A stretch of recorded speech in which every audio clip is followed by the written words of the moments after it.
Bismillahirrahmanirrahim. Assalamualaikum warahmatullahi wabarakatuh. Alhamdulillah. Alhamdulillahilladzi arsala rasulahu bil huda wa dinil haqq liyudhhirahu 'ala ad-dini kullihi wa kafa billahi shahida. Ashhadu an la ilaha illallah وحده لا شريك له وأشهد أن محمدا عبده ورسوله لا نبي ولا رسول بعده صلى الله عليه وعلى آله وسلم. أما بعد, saudaraku, saudariku seiman yang semoga senantiasa dirahmati dan diberkahi oleh Allah Subhanahu wa ta'ala. Segala puji dan syukur hanyalah milik Allah Subhanahu wa ta'ala, Rabb yang telah memberikan limpahan rahmat dan nikmat-nikmatnya kepada kita semua. Dengan sebab nikmat-nikmatnya kita bisa kembali mempelajari, salah satunya adalah kaidah-kaidah ilmu bahasa Arab. Oleh karenanya kita memohon, kita berharap, kita meminta kepada Allah Subhanahu wa ta'ala, semoga seluruh amal ibadah, baik yang telah kita kerjakan ataupun yang sedang akan kita laksanakan, dijadikan oleh Allah Subhanahu wa ta'ala menjadi amal ibadah yang diterima, dan semoga kita mendapatkan tambahan ilmu yang bermanfaat dan juga kefahaman. Amin. Allahumma amin. Saudaraku, saudariku seiman yang semoga senantiasa dirahmati dan diberkahi oleh Allah Subhanahu wa ta'ala. Insyaallah pada kesempatan ini kita akan kembali melanjutkan pembahasan kaidah-kaidah ilmu bahasa Arab. Pada pertemuan sebelumnya, alhamdulillah alladzi bi ni'matihi tatimmus shalihat, kita telah menyelesaikan pasal yang kedua, yaitu al-ismu bin nadhari ila naw'ihi. Al-ismu bin nadhari ila naw'ihi, yaitu apa? Isim ditinjau dari apa? Jenisnya. Fa insyaallah pada kesempatan ini kita akan memasuki al-faslu tsalits, yaitu pasal yang ketiga, yaitu al-ismu bin nadhari ila adadihi. Isim ditinjau dari bilangannya. Isim ditinjau dari apa? Jumlahnya.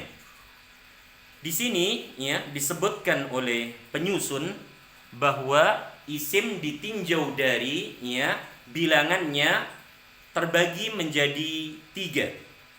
Terbagi menjadi apa? Tiga. Yang pertama adalah mufradun, yaitu kata yang menunjukkan bilangan tunggal. Kemudian yang kedua adalah musanna, yaitu kata yang menunjukkan bilangan ganda ataupun dualis. Kemudian yang terakhir adalah apa? Na'am. Jam'un, yaitu kata yang menunjukkan bilangan lebih dari dua, yaitu mulai bilangan 3 sampai tak terhingga. Akan tetapi pembahasan jam'un ataupun jama'ah ketika kita bawa ke dalam ilmu fikih, orang dikatakan telah berjamaah meskipun di situ hanya didapati imam dan seorang makmum. Jadi ada imam dan ada seorang makmum. Di dalam ilmu fikih, orang itu dikatakan sholatnya telah berjamaah, telah bersama-sama. Akan tetapi al-jam'u atau jam'un dalam kaidah ilmu bahasa Arab yaitu ya bilangan ya lebih dari 2. Ya, lebih dari apa? 2. Dimaknakan apa? 3 sampai tak terhingga. Inilah pembagian ya al-ismu bin nadhari ila adadihi. Isim ditinjau dari apa? Jumlahnya ataupun bilangannya. Apa tadi yang pertama? Mufradun, yaitu kata yang menunjukkan bilangan apa? Tunggal, ataupun kata yang menunjukkan bilangan apa? 1. Ya. Contohnya misalnya kita dapati di sana kata qalamun. Nah, qalamun. Kemudian kita dapati di sana kata apa? Naam, haqibatun. Nah, haqibatun. Qalamun kita artikan sebuah pena. Ya, karena apa? Ditinjau dari ya adatnya, jumlahnya, bilangannya, kata tersebut ya dikatakan mufradun, tunggal. Begitu pula dengan kata haqibatun. Haqibatun kita artikan sebuah tas. Kita tidak boleh mengartikan dua kata ini dua buah pena. Kita tidak boleh pula mengatakan apa? Haqibatun, dua buah tas. Apalagi kita katakan beberapa pena ataupun beberapa tas. Jelas sebuah kekeliruan, kesalahan. Mengapa? Karena keduanya adalah isim yang menunjukkan jumlah bilangan apa? Mufrad. Perlu diketahui saudaraku dan saudariku seiman yang semoga senantiasa diberkahi dan ya dirahmati oleh Allah Subhanahu wa taala, suatu kata dikatakan ya atau suatu isim dikatakan dia mufrad. Ya, berbilang apa? Tunggal bila ya di bagian akhirnya. Bila di bagian akhirnya kata tersebut tidak didapati apa? Akhiran ani, tidak didapati akhiran apa? Aini, tidak didapati akhiran apa? Una, tidak didapati akhiran apa? Ina, tidak pula didapati akhiran apa? At. Apa? At. Maka ketika antum, antunna mendapati isim, mendapati apa? Isim, kata yang tidak terikat dengan waktu, kata yang menunjukkan arti benda dan yang semisalnya, dan kata tersebut tidak berakhiran dengan 1 ani, 2 aini, 3 una, 4 ina, terakhir at.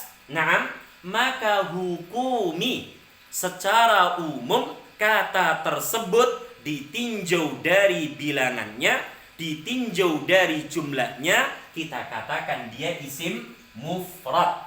Isim apa? Mufrad. Kata yang menunjukkan bilangan apa? Tunggal. Seperti misalnya saya katakan apa? Waladun. Naam. Waladun. Kata misalnya apa? Naam. Abun. Kata misalnya apa? Ummun. Naam. Maka qalamun, haqibatun, waladun, abun, ummun, dan seterusnya. Karena 5 kata ini, wahai saudaraku dan saudariku, tidak berakhiran dengan salah satu yang 5 ini, ani, aini, una, ina, ataupun at, maka kita apa? Katakan dia mufrad. Maka kita artikan apa? Sebuah pena. Kita artikan apa? Sebuah tas. Kita artikan apa? Seorang anak laki-laki. Kita artikan apa? Seorang bapak. Kita artikan apa? Seorang ibu. Ya. Meskipun di sana ada kemungkinan yang kedua, yaitu apa? Dia berbentuk apa? Jamak yang tidak beraturan. Tapi hal tersebut amatlah sangat jarang, wahai saudaraku dan saudariku. Maka tolong diperhatikan dengan baik dan benar. Bila antum antunna mendapati isim dalam bahasa Arab, ya, kata dalam bahasa Arab, ya, ismun, dan dia tidak berakhiran dengan salah satu yang 5 ini, hukumi secara umum dia adalah apa? Isim mufrad, kata yang berbilang tunggal. Maka bisa kita artikan sebuah, bisa kita artikan seorang, dan seterusnya. Kemudian yang kedua, al-ismu bin nadhari ila adadihi. Yang kedua adalah musanna. Apa itu musanna? Dijelaskan oleh penyusun, musanna adalah isim yang menunjukkan bilangan apa? Ganda. Ya, isim yang menunjukkan jumlah apa? Dualis, double. Dan perlu diingat, wahai saudaraku dan saudariku, musanna di sana disebutkan ada dua pembagian. Ada musanna haqiqi dan ada musanna apa? Mulhaq. Ya, bisa antum dan antunna lihat ya di buku antum antunna semua.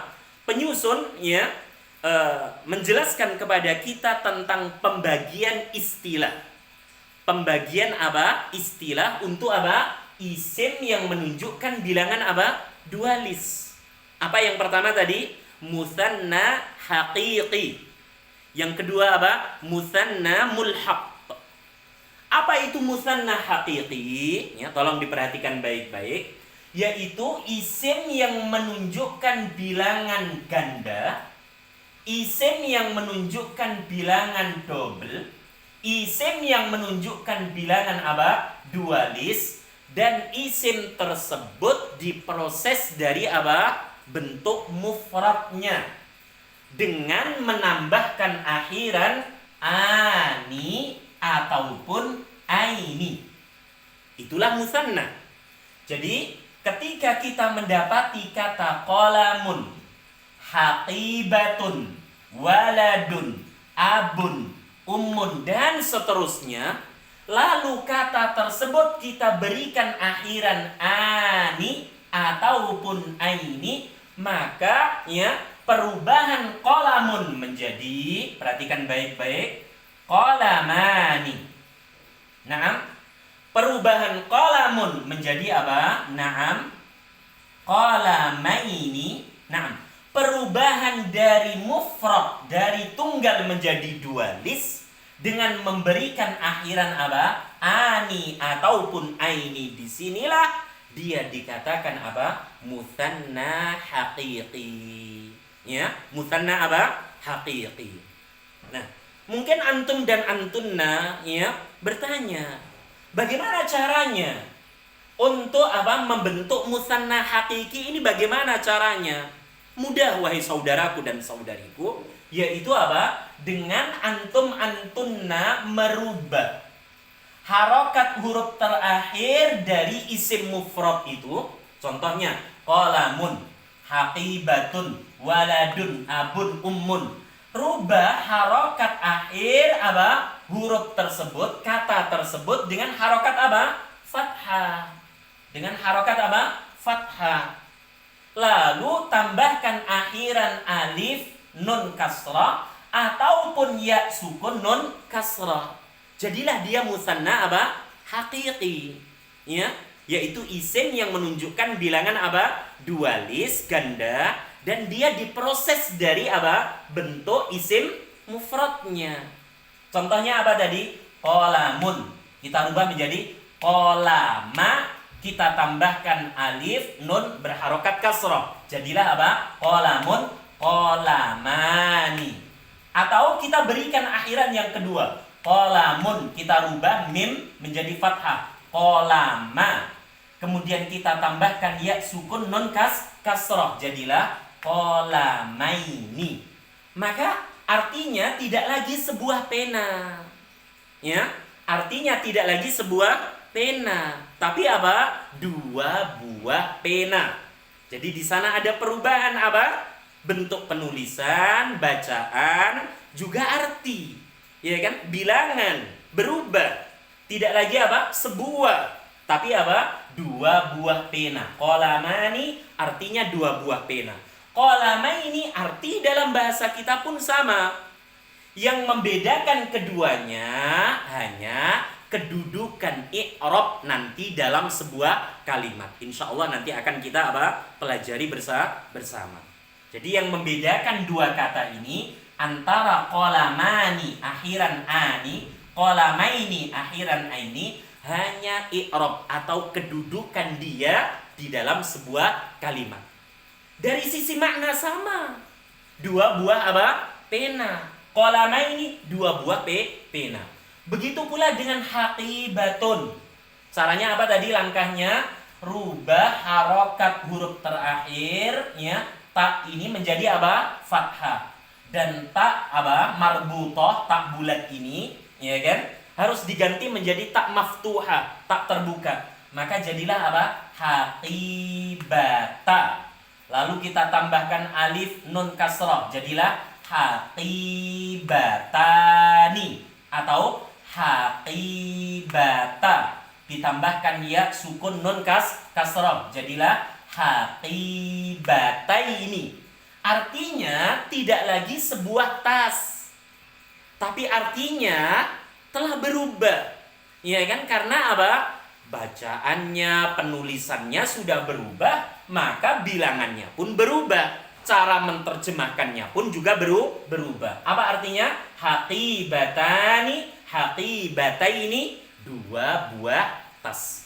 Begitu pula dengan waladun. Ya, waladun huruf yang terakhir dun dhammatain kita ganti fathah. Jadilah apa? Walada. Tambahkan alif, nunnya kasrah. Jadi waladani atau walada. Ya sukun nun kasrah. Jadi waladaini. Artinya tidak lagi seorang anak laki-laki, tapi apa? Dua orang anak laki-laki. Begitu pula dengan abun, abani, abaini, ummun, ummani, ummaini, begitu pula seterusnya. Itulah yang disebut dengan apa? Mutsanna haqiqi. Yaitu apa? Isim mutsanna, isim yang menunjukkan bilangan ganda, dualis, yang diproses dari isim mufradnya, yaitu kata tunggalnya. Maka antum-antunna harus menghafal ini, ya. Jadi suatu kata dikatakan dia apa? Mutsanna haqiqi.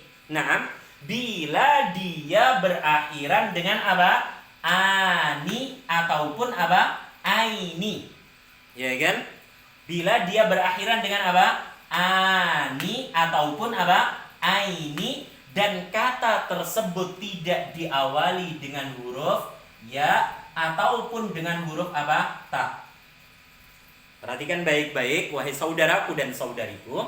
Bila antunna mendapati kata berakhiran dengan apa? Ani. Perhatikan, sebelum alif fathah nunnya kasrah, sebelum ya sukun fathah nunnya kasrah, dan kata tersebut tidak didahului atau tidak diawali dengan huruf ya ataupun dengan huruf apa? Ta, maka katakan dia adalah isim mutsanna, isim yang menunjukkan bilangan apa? Dualis, ganda, double, ya kan? Jadi insya Allah mudah cara membentuk isim mutsanna dari apa? Mufrad, yaitu mutsanna haqiqi. Nah, kemudian yang kedua disebutkan oleh penyusun, wahai saudaraku dan saudariku, yaitu apa? Mutsanna mulhaq. Ya, isim mutsanna apa? Mulhaq. Apa itu mutsanna mulhaq? Yaitu isim mutsanna yang tidak ada isim mufradnya. Ya, isim kata yang tidak terikat dengan waktu, ya kan? Kata yang tidak terikat dengan waktu, yang tidak ada bentuk apa? Mufradnya. Kalau antum ditanya qalamani ada bentuk mufradnya tidak? Maka antum akan menjawab, iya, ada bentuk mufradnya. Apa mufradnya? Qalamun. Ya kan? Haqibatani ada bentuk mufradnya tidak? Ada. Apa bentuk mufradnya? Haqibatun. Baitani, dua buah rumah. Ada bentuk mufradnya? Ada. Apa itu? Baitun dan seterusnya, ya, baitun dan seterusnya. Nah, untuk mutsanna yang kedua yaitu mutsanna mulhaq, yaitu isim yang memang dia menunjukkan bilangan apa? Dualis, ganda, double, tapi tidak ada bentuk mufradnya. Ya, tidak ada apa? Bentuk mufradnya. Dia keberadaannya itu sudah menunjukkan bilangan apa? Dualis. Sudah menunjukkan bilangan apa? Ganda. Perhatikan di sana disebutkan ada kila, ada kilta, ada isnani, ada isnatani, ada sintani. Ya, perhatikan baik-baik wahai saudaraku dan saudariku. Jadi kata yang tadi disebutkan, ya, kata yang tadi disebutkan apa tadi? Yang pertama, na'am. Kila. Kemudian apa tadi? Na'am. Kilta. Kemudian apa tadi? Na'am. Isnani. Na'am. Isnani. Kemudian apa lagi? Na'am. Isnatani. Na'am. Isnatani. Kemudian yang terakhir apa tadi? Na'am. Sintani. Na'am. Ini sekali lagi tidak ada bentuk mufradnya. Ya kan? Jadi beda dengan tadi qalamani, qalamaini. Kita dapati bentuk mufradnya. Beda dengan kitabani, kitabaini. Ada bentuk mufradnya. Talibani, talibaini. Ya, dua siswa. Ada bentuk mufradnya. Sedangkan kila, kilta, isnani, isnatani, sintani, ini sudah menunjukkan arti dualis, tapi dia, perhatikan, tidak ada bentuk tunggalnya. Jadi keberadaannya di dalam bahasa Arab sudah menunjukkan apa? Bilangan ganda. Bilangan apa? Dualis. Contoh misalnya apa? Isnani. Dia bukan dari apa? Isnun. Ya kan? Jadi isnani ini, saudaraku dan saudariku, dia bukan dari kata apa? Isnun. Kemudian ditambahkan akhiran ani menjadi isnani. Tidak. Keberadaan dia secara asal ya isnani. Ya kan? Atau apa? Isnaini. Ya kan? Dengan apa? Ya, akhiran aini. Tapi tidak apa? Didapati mufradnya isnun. Begitu pula dengan isnatani. Tidak kita katakan apa? Mufradnya apa? Isnatun. Nah. Jadi mufradnya bukan apa? Isnatun, karena memang tidak ada mufradnya. Keberadaan dia ya dari asalnya sudah menunjukkan bilangan apa? Dualis. Bisa apa? Isnatani, bisa pula apa? Isnataini. Ya. Jadi kila, kilta, isnani, isnaini, isnatani, isnataini, sintani atau sintaini. Sekali lagi, dia disebut musanna mulhaq. Apa? Musanna mulhaqun. Nah, mulhaqun. Mengapa? Karena masing-masing isim ini menunjukkan bilangan ganda dan tidak didapati bentuk tunggalnya. Bentuk mufradnya tidak ada. Kemudian di sana dijelaskan, ya, ditambahkan keterangan oleh penyusun penggunaan kila, penggunaan kilta harus bersambung dengan kata yang lainnya, harus bersambung dengan isim yang lainnya. Jadi khusus untuk kila, khusus untuk kilta, maka harus apa? Disambungkan dengan isim apa? Yang lainnya. Di sana diberikan contoh. Kilar rajulaini, kiltal jannataini. Naam, maka jadilah dia bentuk susunan apa? Al-idhafah. Bentuk susunan kata majmu'. Insyaallah istilah penyebutan al-idhafah nanti akan dibahas di pertemuan berikutnya. Jadi mensyaratkan kila dan kilta harus disambungkan dengan apa? Isim yang lain. Dia tidak bisa apa? Berdiri sendiri, ya kan? Beda dengan isnani. atau isnaini. Beda dengan apa? Isnatani atau isnataini. Diberi akhiran ani ataupun aini. Tapi bukan berarti dia ada mufradnya loh. Ini tolong diingat baik-baik. Jadi isnani bisa pula apa? Isnaini. Isnatani bisa pula apa? Isnataini. Sintani bisa pula apa? Sintaini. Tapi ingat, tidak apa ada bentuk mufradnya. Beda dengan apa? 3 kata berikutnya. Ya kan? Dia bisa berdiri sendiri. Ya kan? Untuk misalnya apa? Menunjukkan bilangan ataupun jumlah, ya. Isnani, ya, qalamani atau qalamanis nani. Boleh. Atau apa? Isnatani, haqibatanis natani. Ya kan? Dan seterusnya. Sedangkan kila dan kilta, apa tadi ketentuannya? Saudaraku, saudariku, harus disambungkan, harus disandarkan kepada isim yang lainnya. Jadilah dia apa? Susunan kata majmu, susunan al-idhafah dengan aturannya. Kemudian di sana diberikan catatan, apabila bersambung dengan isim lain, maka huruf nun harus dibuang. Jadi huruf nun yang ada pada isnani atau isnaini, huruf nun yang ada pada isnatani atau isnataini, huruf nun yang ada pada sintani atau sintain, ketika dia bersambung dengan kata yang lain, maka dia harus apa? Dihilangkan. Apa? Dihilangkan. Ya. Misalnya apa? Ni aliyun. Ya, ini pembahasan untuk apa? Musanna haqiqi. Ya, untuk musanna haqiqi. Jadi isim musanna yang dibentuk dari apa? Mufradnya.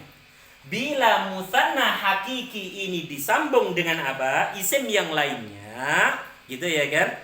Isim yang lainnya, maka huruf nun yang ada pada musanna hakiki harus dihilangkan. Ya kan?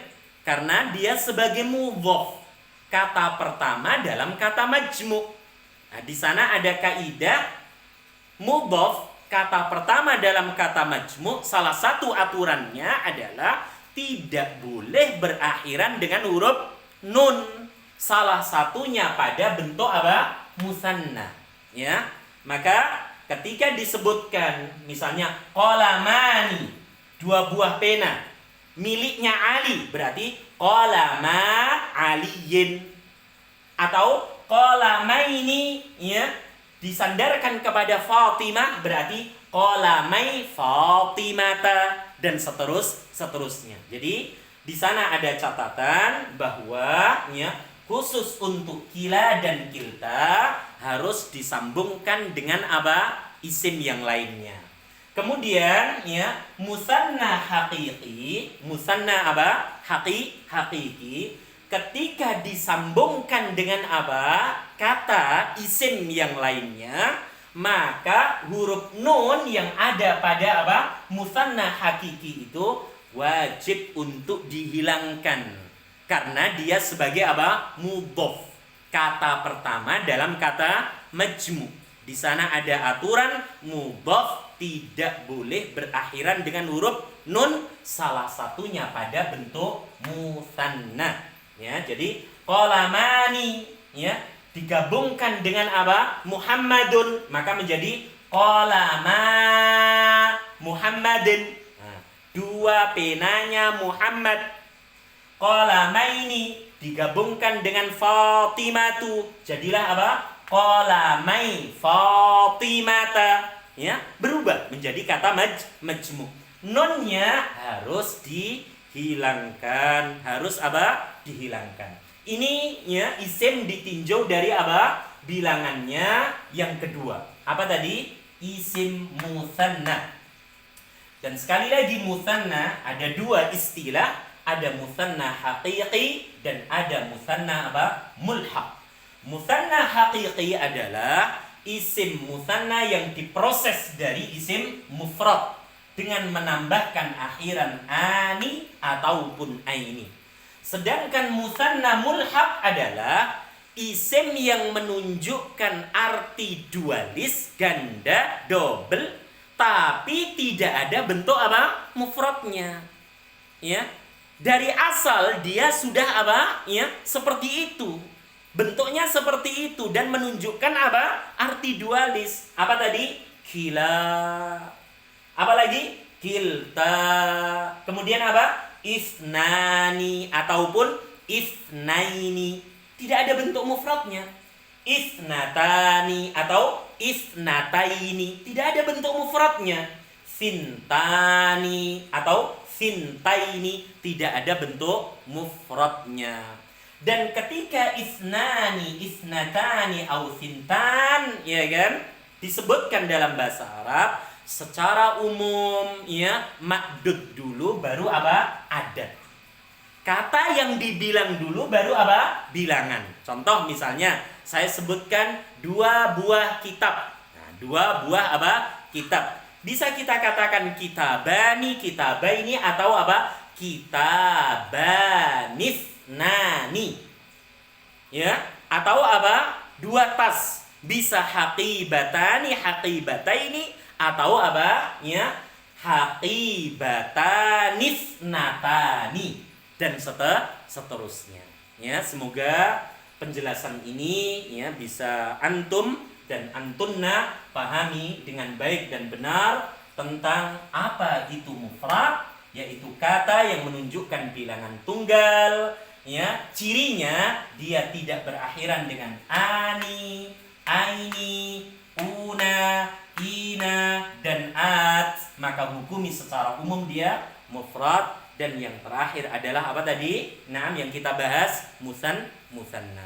Semoga Allah Subhanahu wa taala memberikan kefahaman, ya, tambahan ilmu kepada kita semua, dan apa yang kita usahakan ini Allah jadikan sebagai amal ibadah yang diterima. Amin. Allahumma amin.